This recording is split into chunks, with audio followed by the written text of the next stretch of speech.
And now, it's time for another Dice Tower review with Tom Vasel.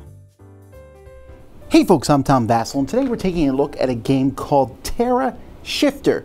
Now, Terra Shifter is a game in, I don't know what the theme of it is. Earth is going to be destroyed and you're fixing it. Whatever. You're manipulating tiles. Kind of like a Rubik's Cube thing, where you're rotating them, flipping them upside down, sliding them from one side to another, trying to form groups of the same color to score you points. You're doing this competitively or cooperatively. Well, you'll see. Let me show you.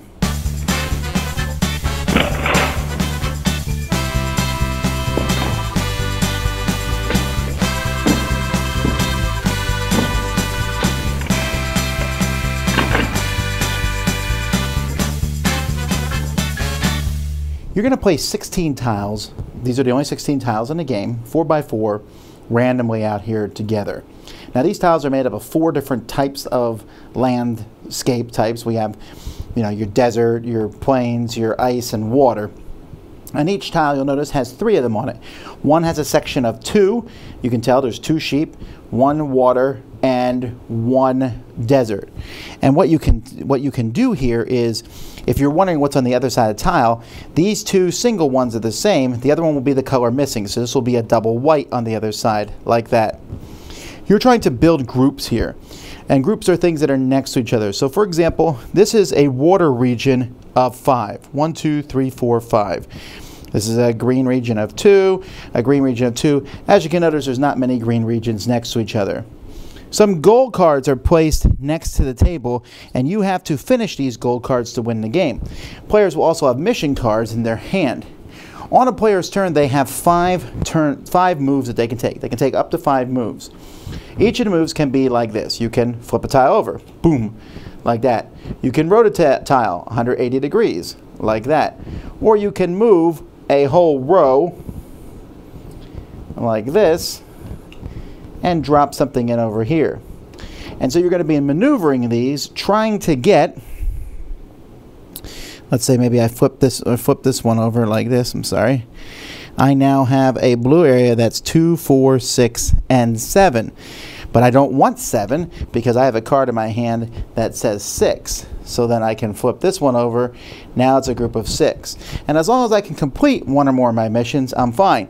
If I can't complete it, then I must discard missions equal to 2 plus the number of moves I actually took. If you run out of mission cards, you lose.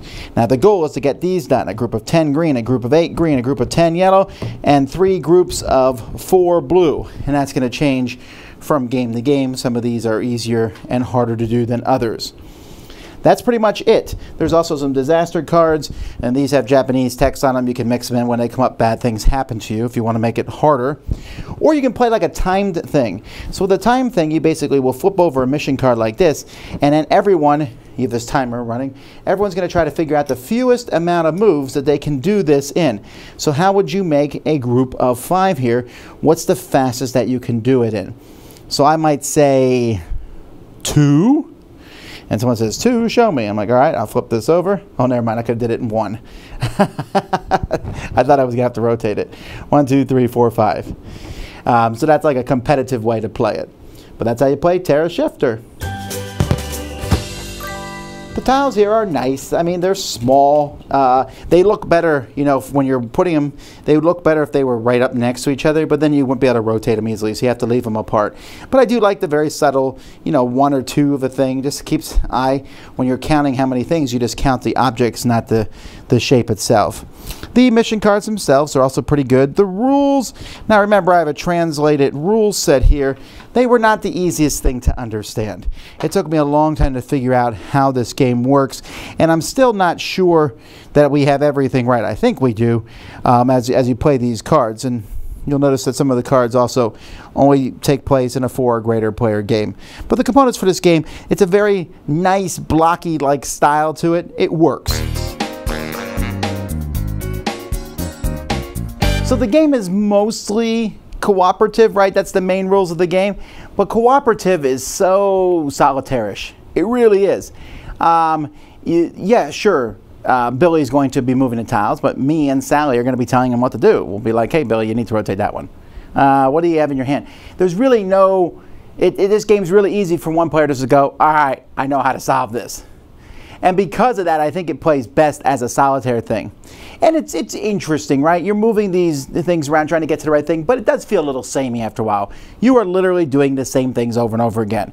You're looking at the board, trying to figure out how to rotate, flip, and slide the tiles to get them to the right spots. Now, the competitive version's a little bit better, although it kind of falls into that not Robo Rally, but Ricochet Robots, which is a game I like. Basically, can you see the moves faster than everybody else? So I get to say, okay, how do I get 10 yellows together? Slide that, do that. And it is a little hard to do that stuff in your head, and you'll find that one person might dominate that. So this game is for a very select group of people. Esoterically, you want to do puzzles together with other people.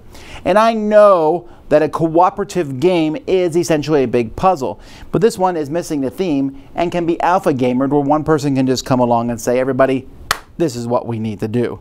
And some people aren't going to like the spatial aspects of this also. Now, it might sound like I'm being negative towards the game. I'm not necessarily. I thought the game itself was fine. I didn't hate it. It just was okay. And it's something that I'd rather do by myself, because why should I do stuff with a group when essentially you are either going to tell me what to do or I'm going to tell you what to do. Working together, maybe you'll see something I don't, but in essence, it is all spatially there. There are only 16 tiles, and there are only so many ways to manipulate them. So it's kind of like if we put a Rubik's Cube in the middle of the table and we said, hey, let's all work on this together. Is that possible? Sure, but I think I'd rather play something else.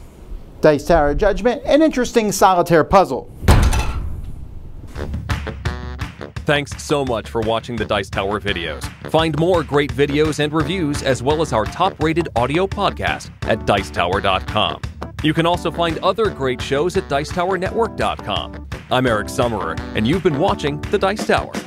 The Dice Tower is sponsored by Cool Stuff Inc., where you can find great games for great prices. Cool stuff in stock. Check them out at CoolStuffInc.com. Shut the door!